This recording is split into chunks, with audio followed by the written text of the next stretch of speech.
Bien, mi nombre es Jonathan Fernando Vitón Castañeda y voy a explicar cómo resolver el segundo examen parcial del curso de Automatización y Redes Industriales. Primero empezamos con la programación en Grace. Para ello he decidido dividirlo en dos fases. La primera fase que corresponde a esta parte y la segunda fase que justamente es esta parte. Bien, para ponernos un poco en contexto, vamos a tener que la primera fase va a empezar desde la recepción de objetos hasta el pesaje de los objetos. Luego, la segunda fase, que sería esta parte, sería la parte de transición y la decisión si va a ir hacia adelante, hacia la izquierda o hacia la derecha. Bien, para la primera fase, como podemos ver, empieza con la etapa E0. Básicamente la etapa E0 es una etapa de reposo, donde no va a pasar nada. Cuando nosotros presionemos el botón Start, automáticamente se pasaría a la transición, que es proceso, lo que activaría la etapa 1, haciendo que el motor vaya hacia adelante, ¿no? Y llevando el objeto hacia adelante. Una vez que este sensor detecte que el objeto ya está en este punto, pues se activará la faja 2 para llevar el objeto hasta el centro de la faja. Una vez ahí, esperará 2 segundos, lo cual nos va a permitir pesar el objeto y decidir si va a ir hacia adelante, hacia la izquierda o hacia la derecha. Bien, este, pasando a la siguiente fase, pues justamente es la toma de decisiones. Para ello tenemos estas variables, min, mid y max, que básicamente es el peso mínimo, el peso medio o intermedio y el peso máximo. Bien, cuando sea el peso mínimo, el objeto se va a ir hacia la derecha. Cuando sea el peso medio, va a ir de frente. Y cuando sea el peso máximo, va a ir hacia la izquierda. ¿Ok? Bien. Ahora, ¿cuál es el proceso? Empieza con estos sensores. La segunda fase empieza con estos sensores. SR, SF y SL. Cuando se activen estos sensores, significa que el objeto ya ha pasado de la transición de la fase 1 a la fase 2. Entonces, se va a activar ya sea la faja hacia la derecha, izquierda o hacia adelante, dependiendo del caso de estas variables, ¿no? Y por último, va a llegar hasta este punto, donde se va a tomar la cuenta del objeto para que al final regrese hasta la etapa E0 o etapa de transición. Y como proceso está activado, pues empezaría nuevamente o se repetiría el ciclo. Bien, esto es en cuanto al diagrama Grasset. Ahora tenemos que pasar del diagrama Grasset a lo que es el diagrama ladder. Para ello, primero vamos a dividirlo en etapas. Etapa 1, etapa 2, hasta las etapas que tengamos en el Grasset. En este caso, 14. Etapa 14. Ya, ahora, cada set y cada reset va a depender de las transiciones que tengamos. Por ejemplo, si nosotros nos fijamos en la etapa 12, la transición que hay antes o para que se active 12, primero tiene que estar activo este sensor, que es sal-r. Ahora, si vamos a E12 aquí, nos podemos dar cuenta que justamente el que activa o el set de E12 es ese sensor. Hasta que por último, quien lo va a desactivar es este temporizador de 0.5 segundos. Como podemos ver aquí, justamente esa transición va a desactivar a E12. Y para todas las etapas va a ser parecido. Todo va a depender de las transiciones que haya entre las etapas del graph. Luego, para la parte del combinacional, pues nos vamos a dar cuenta cuáles son los actuadores o mediante qué etapas se activan los actuadores. Para ello vamos a GraphSet. Por ejemplo, en el caso del motor 1, si nos damos cuenta y buscamos todas las etapas, la única etapa que activa el motor 1, pues va a ser E1. Entonces, aquí colocamos que la única etapa que activa M1 va a ser E1. De igual manera vamos a M2. Buscamos en el GraphSet y como podemos ver, solo E2 y E4 son las únicas que activan M2 en este caso. Y pues eso colocamos aquí. De igual forma, se va a realizar para todos los actuadores que tengamos. Bien, una vez realizado este proceso, vamos a pasar a la etapa de programación en ladder. Como podemos ver, aquí ya tenemos nuestro programa en ladder en el TIA Portal. Bien, para ello, bueno, como podemos ver aquí, tenemos una etapa de transición proceso. El proceso va a estar dominado por lo que es el start y el stop. En este caso, si se dan cuenta, tenemos un start-d, que básicamente sería el start digital, para que también pueda ser controlado a través de un HMI. Pero eso lo vamos a ver luego. Bien, en este caso, el que va a dar el set para el proceso va a ser start. Mientras que su reset va a ser stop o justamente el botón de reset que tenemos por este lado. Este botón de reset. Luego ya explicaremos para qué se realizó eso. Bien, ahora, para la etapa 1, para la programación de la etapa 1, pues vamos aquí y nos damos cuenta qué es lo que activa la etapa 1. Pues podemos ver que lo que activa la etapa 1 es Bueno, esto no va. Bien, lo que activa la etapa 1 es justamente esto de acá. E12, E13, E14 y bueno, E0, ¿no? Este es un enclavamiento para E0. Estamos trabajando en la etapa 0. Este es el enclavamiento para E0. Y lo que lo va a desactivar es justamente estos dos de acá, E1 y E5, los cuales está dominado justamente también por la variable proceso, E1 y E5. Y bien, si vamos a las demás etapas, por ejemplo, esta etapa o esta etapa, nos vamos a dar cuenta que prácticamente es lo mismo. Si recorremos aquí, buscando, por ejemplo, esta es la etapa 6.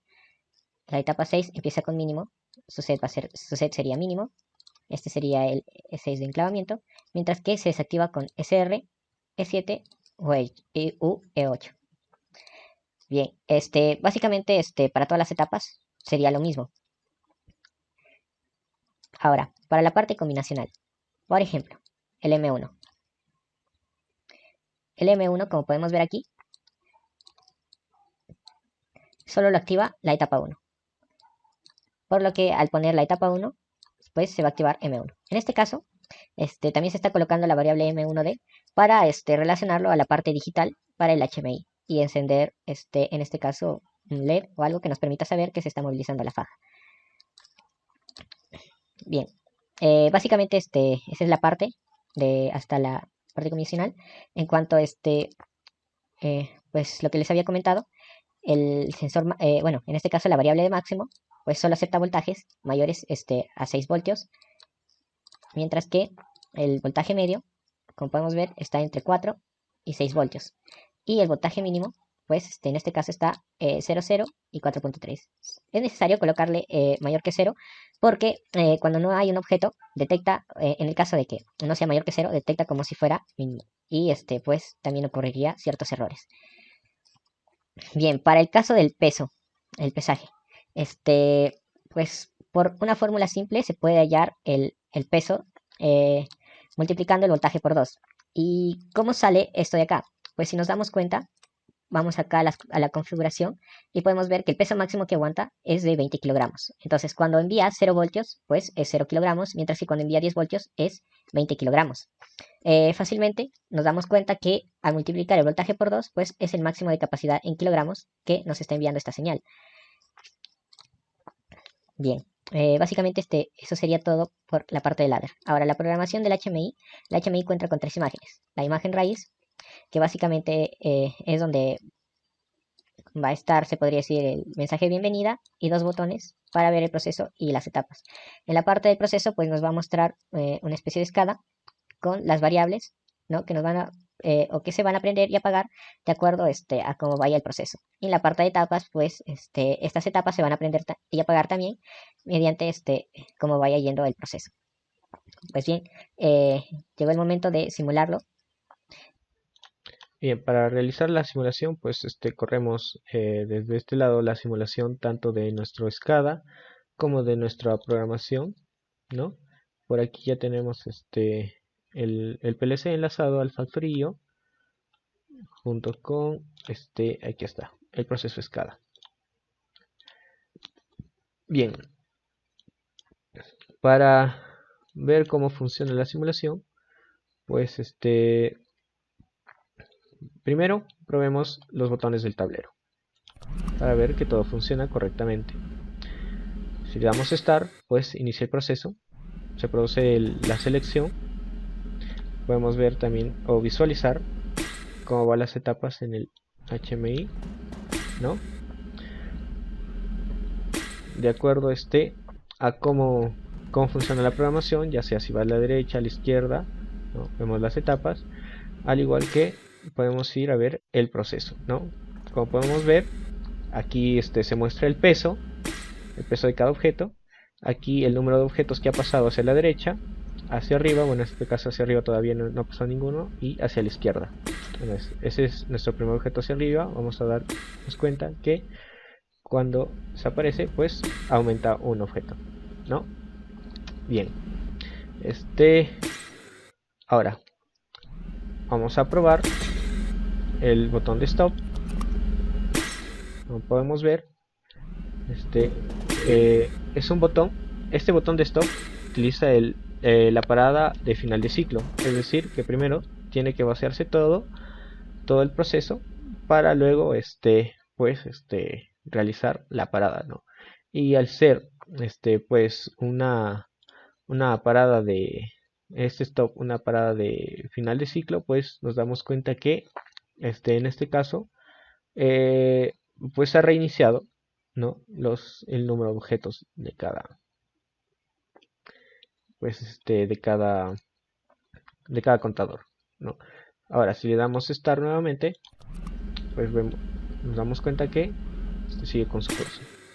Bien, de acuerdo a la diagema también está el proceso de vaciado. El proceso de vaciado pues es simplemente vaciar la línea de producción. Como podemos ver, termina de pasar los objetos que han cargado y vamos a ver que pues se va a parar. En este caso, como podemos ver también en el HMI, se activa el proceso de vaciado.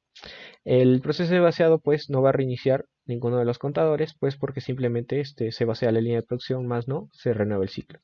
Ahora vamos a probar los botones de, en este caso, nuestro HMI. Como podemos ver, si le damos al botón de Start, ¿no?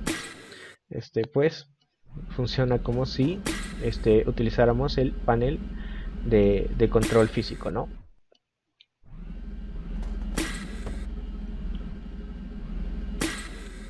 Como podemos ver, el proceso sigue. Vamos a darle al botón de stop. Vamos a darnos cuenta que una vez que termina el proceso, pues en este caso se detiene. Y como podemos ver nuevamente, pues se va a reiniciar los contadores. Ahora vamos a darle nuevamente al botón de start. Y pues como podemos ver, sí, nuevamente al botón de vaciado para realizar el vaciado. Y pues nos damos cuenta que en este caso los contadores, o bueno, claro, los contadores ya no se resetean. Le damos a estar nuevamente y pues el proceso sigue normalmente. Bueno, eso sería todo por mi parte. Muchas gracias.